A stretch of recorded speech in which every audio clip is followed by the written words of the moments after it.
В това видео ще покажем как се редят от децата на шахматната дъска, как ще подредят фигурите. Ето, тук царя,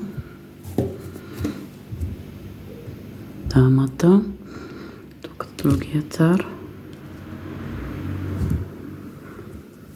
и царицата. Така, това е офицер, това са пешките.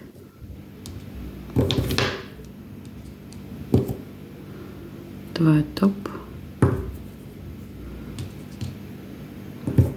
Разбира се, те се обръщат на другата страна, но сега за да покажа на камерата как се случват нещата. Иначе. Така. Те и от двете страни си имат, така че ето. Те са двустранно. Така. Ето.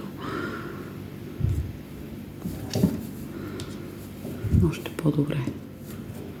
Ето и кончето. Така. И тук вече за черните фигурки да подредим по същия начин. Ето. Пешките. Оп.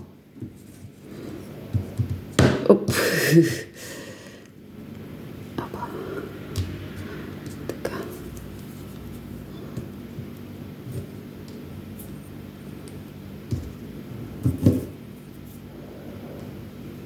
Така. Децата сами могат да се научат да подреждат фигурите на шахматната дъска и в последствие вече започваме да ги учим как се движат фигурите и малко по-късно ще дойде и насладата от самата игра.